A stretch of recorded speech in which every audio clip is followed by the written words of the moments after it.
desperately to measure their penis against ours. Ever since President Trump did an airstrike on Syria, Russia and North Korea have been absolutely losing their minds.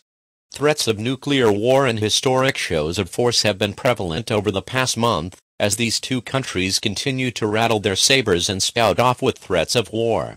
Now a disturbing report breaking from Fox News reveals that Russia has no intentions of backing down, as they continue to test President Trump's temperament as they try again sometime on Thursday as well.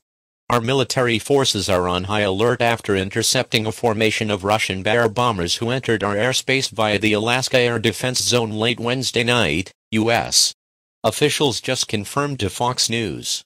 Our Air Force immediately intercepted the bombers with several F-22 stealth fighter jets who just so happened to be patrolling the area, about 50 miles southwest of Chariot, Alaska. A spokesperson for NORAD told the media that our forces made the interception around at 9 p.m. ET, but disturbingly, the same thing happened.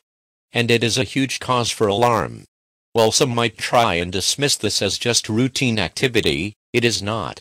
This is the first time that the U.S. Air Force has seen Russian Su-35 fighter jets escort Russian bomber planes near Alaska, as they entered international airspace. The Russians did however flex their muscles last month flying near Alaska over the course of 4 consecutive days, marking the first time since 2014. This latest show of force on behalf of the Russians comes just on the heels of President Trump's phone call with Vladimir Putin several days ago, where the White House revealed that their conversation was centered around the ongoing crisis in the Middle East and North Korea. This is extremely concerning considering that President Trump admitted that our relations with Russia at the moment is at an all-time low, with Secretary of State Rex Tillerson echoing those sentiments. It looks like we are definitely on the brink of World War III, and now the question becomes, is America ready? Well, we do have competent military leaders. Advising President Trump, Barack Hussein Obama completely gutted our military forces while in office, taking us back to pre-World War II capabilities. Compound that with the fact that U.S. Admiral Harry Harrison revealed several days ago that our military is running out of bombs after a series of continual airstrikes on ISIS over the past several months. National Security Advisor H.R. McMaster was not as pessimistic, however, telling Fox News Sunday that I don't think they have gotten either better or worse.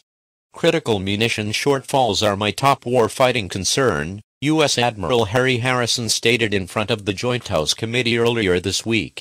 We must maintain our capability to operate in contested environments.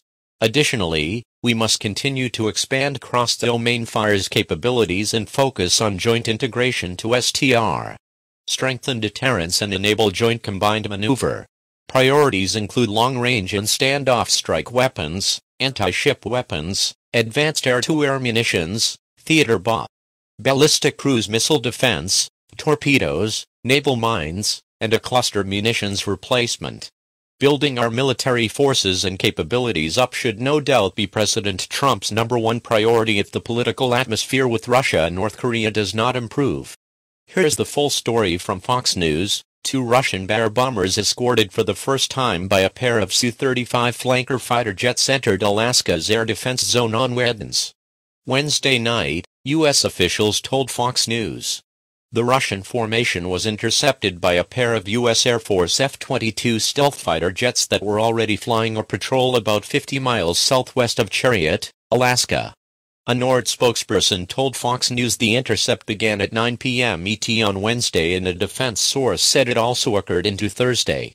It was the first time the U.S. Air Force has seen advanced Russian Su-35 fighter jets escort Russian Cold War-era bombers near Alaska. The Russian fighter jets were unarmed and remained in international airspace, officials said. Late last month, Russian bombers flew near Alaska over 4 consecutive days for the first time since 2014. This week's latest episode comes one day after President Trump spoke over the phone with Russian President Vladimir Putin. The White House said the conversation focused on crises in the Middle East and North Korea, with no mention of recent Russian provocations.